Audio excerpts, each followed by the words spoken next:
Well, Arsenal 0, Juventus 2, the last club friendly that Arsenal has played at Emirates after winning the previous two in Dubai. They've come back to Emirates and they've conceded two own goals, meaning that all those goals have been scored by Arsenal players. Very much bad, and it's not something that we'd like to hear, because in this entire season, Arsenal has only scored an own goal once, and that was against Leicester City, and that was William Saliba when he really noted the ball in his own net as he tried to do a back pass to Ramsdale. Yet Ramsdale had really made another different game reading, and he was wrong directed, and obviously he went the wrong way. The ball went the back of the net against Leicester. By that time, the game was 2-0, and by the time it was 2-1. But this time round, the game was 0-0. Grant Xhaka nodded a ball in his own net without any pressure, and everyone is going to ask himself what had gone wrong with this Arsenal vice captain. Is he still having nightmares at the World Cup that Portugal beat them 6-1? Own goals are really common in the game of football, and they are usual, but it depends on what situation. You go ahead to really net that point your own net. It was like he was a striker brushing that ball into the opponent's goal. So it really looked awkward, and that's why, and then they took him off, obviously, in the second half. But obviously in the dying minutes of, I think, extra added time, then even Rob Holding went ahead to connect the ball into his own nets to make it 2-0 for Arsenal, and Arsenal couldn't come back, but they had the lion's share of the possession. They did all what they had to do to win the game of football, but they lacked an opener in the final third to create reliable chances, all really good chances to it that really hit that ball in the back of the net. Welcome to Rokani Media Football. How are you guys, and where are you watching us from? Rokan David is my name. Smash the like button, comment and share. Arsenal, as they prepare to play against West Ham, with almost all players returned.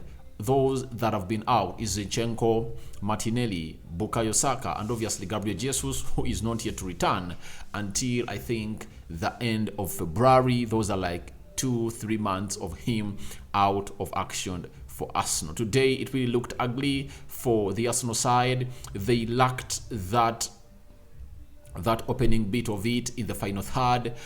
Players that were playing wide couldn't come in and really threaten the team of Juventus. Yes, Juventus came in with another provisional squad that was really not all that elated to the level to come in and really play against Arsenal, because I think Locatelli, Rokani, I think those are the only players that I thought, and Moiskin, that make the starting 11 of Juventus. The other players have been out. If I'm to read to you the team that last played against Lazio of Juventus, it had the following: Szczesny in goal, Gatti, Bremer, and Danilo. Bremer and Danilo are Brazilians. They're out of the World Cup, and I believe they're back, but it's no time for them to play. They had Cuadrado, he has not been out. Fioguri and Locatelli, those two have played. Rabiot is at the World Cup. Kostic has not been there. Milk has not played, and Moiskin, meaning that it has been Moiskin, Fagioli, Locatelli. Only those three have been available in the starting 11 of Juventus, and Arsenal couldn't beat the second string side of Juventus, and Juventus came in through and did the needful and played a low block. They never opened themselves. Even the goals they scored, they never looked like a threat to the back line of Arsenal. Just these Arsenal defenders lacked concentration to go on and defend them very well. That's why you found them in the back of the net of the goal of Arsenal. But Juventus played a low block. They made it hard for Arsenal to penetrate, and I think the only time Arsenal came close was when Nketiah scored the first goal and he was offside. Immediately after his goal being ruled out, he got a chance and hit the bottom post. Those are the only two chances I remember Arsenal really had, and they came close. The rest, I don't believe they are close chances. They are not close at all. But they had the ball a lot. They had a line share of the possession, but they couldn't find an opening.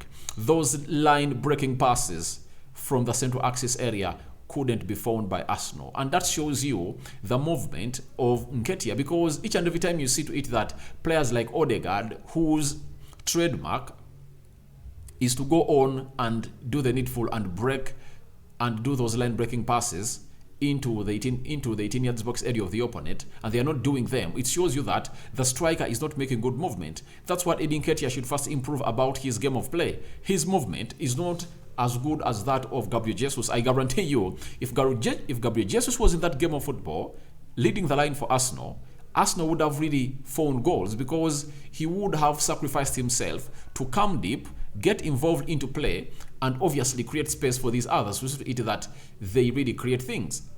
His mobility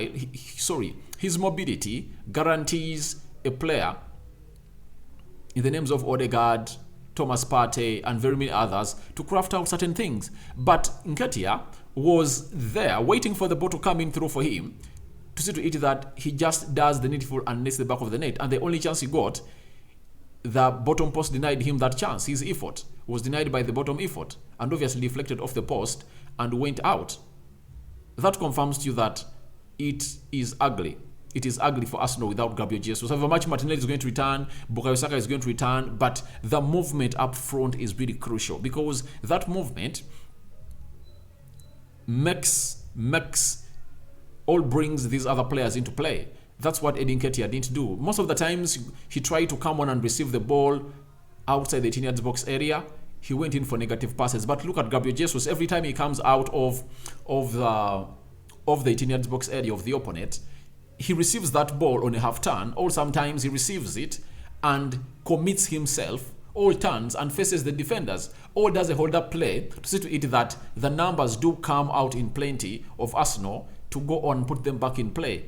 That thing, Nketiah can do it. And today, I think you've seen a very huge difference between Nketiah leading the line for Arsenal and Gabriel Jesus. Gabriel Jesus has not gone ahead to score very many goals for Arsenal, but one thing you are guaranteed of is the unrest involvement of him in the final third of the opponent.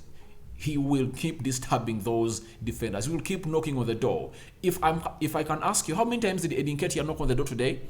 How many times did he keep trying to unlock that defense? I don't think even 2 or 3. But Gabriel Jesus keeps on. He doesn't stop until he gets Arsenal what it wants. So I believe the creativity of Arsenal is going to be affected by Gabriel Jesus, and so they need to go on and redo the needful and win that game of football. And one will say that Arsenal, most of the players of Arsenal are not back, but they are back.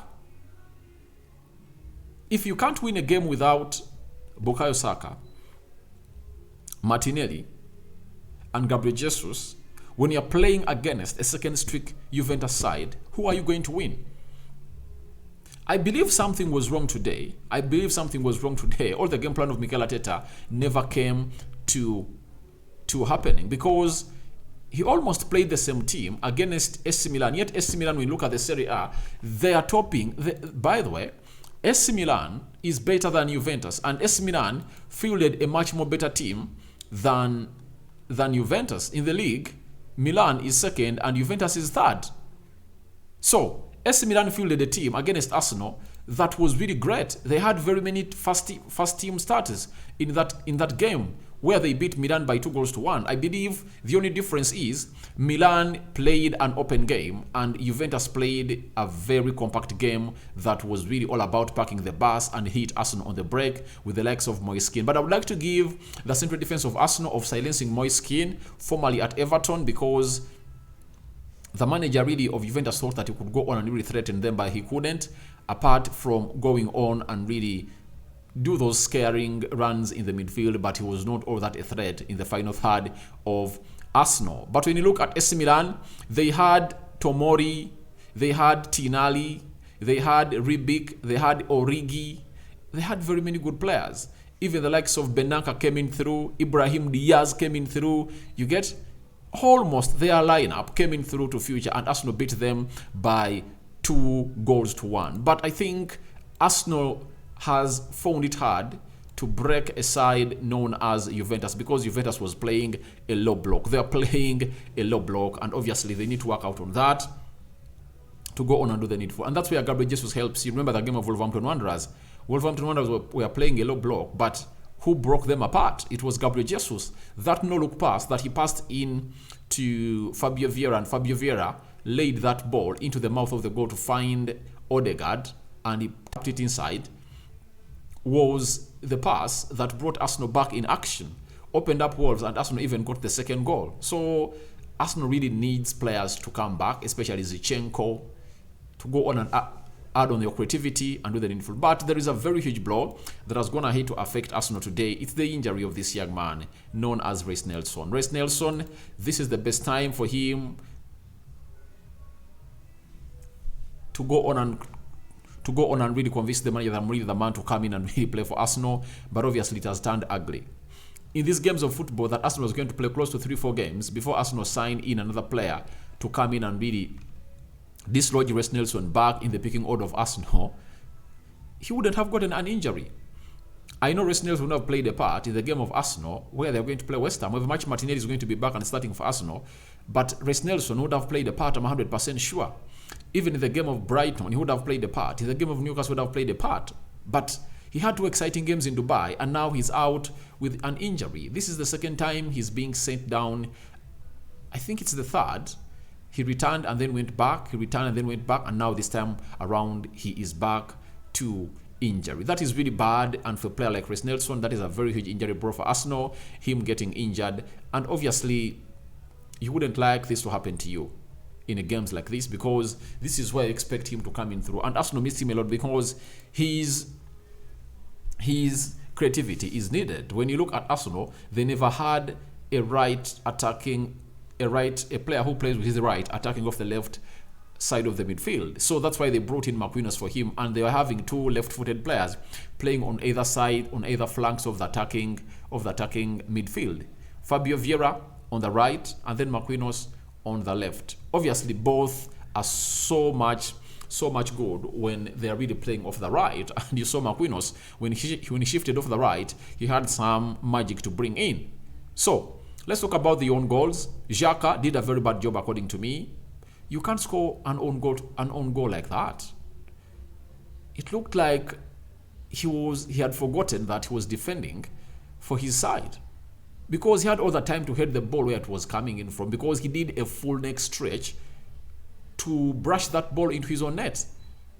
That is ugly, but let's wait and see what's going to happen against West Ham. But Granit Xhaka, if at all you know him, he's just an error away. You know him.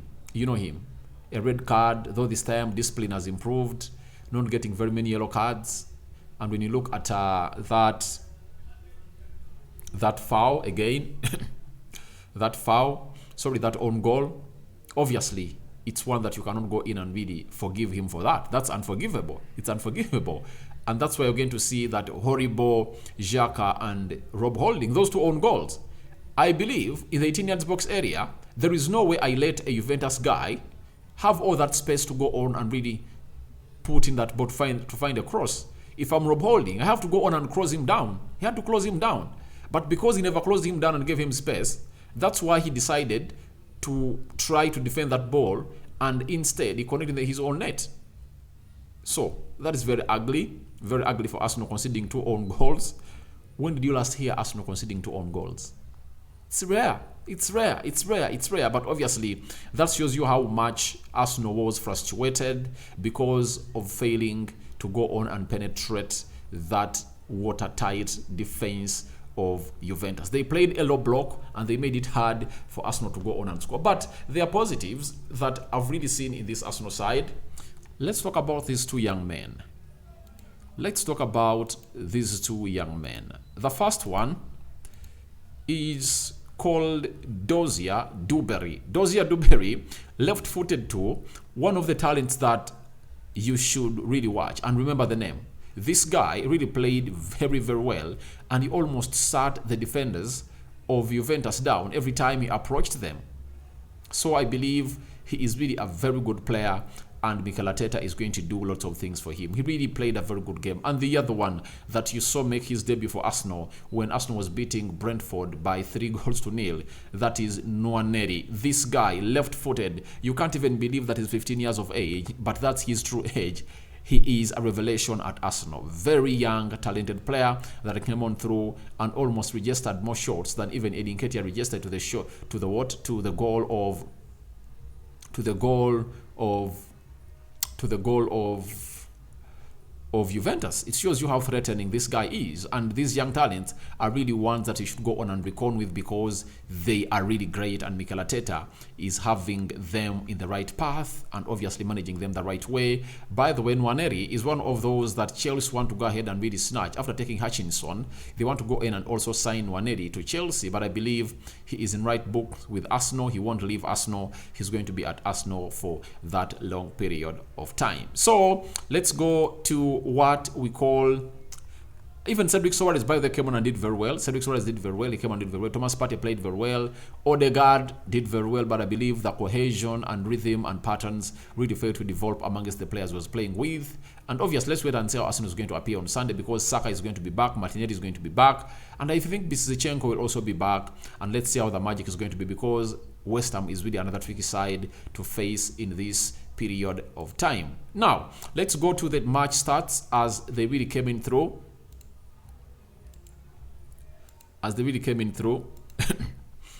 11 shots by Arsenal, 3 shots by Juventus.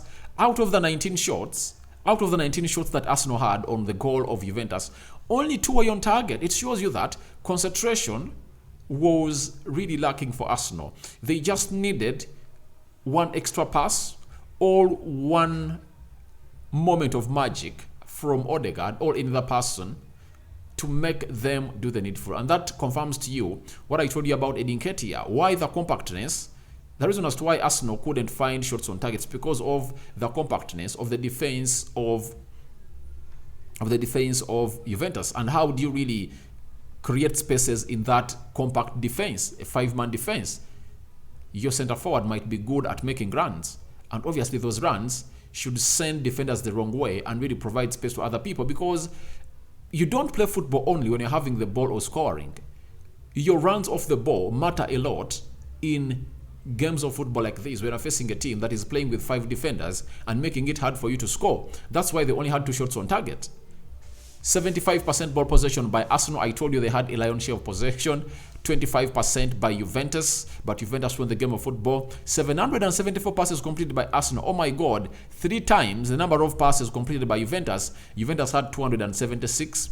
90% passing accuracy by Arsenal. 70% passing accuracy by Juventus. 12 fouls by Arsenal. 8 fouls by Juventus. 0 yellow cards for both sides. 0 red cards for both sides. 1 offside for Arsenal and 4 for Juventus. 10 corners for Arsenal and one for Juventus. This really sends you into a worry. Arsenal is a team that has turned into set pieces, at least for every 6 set pieces on average. Arsenal have been getting a goal, but this time around they had 10 of them, but they couldn't go ahead and really find the back of the net. So it shows you that maybe the players, the connection, the patterns that had developed before the World Cup break have not yet returned.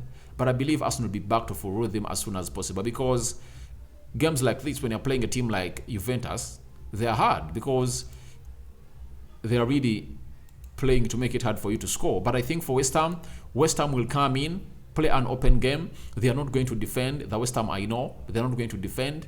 And the Arsenal will find spaces to hurt them. And obviously, let's wait and see who's going to be back to see to it that they go in and really face West Ham. But that was the match that happened at Emirates. 3rd game, Arsenal lost it. No goal scored, but they conceded 2 own goals. What are your thoughts about this result of Arsenal?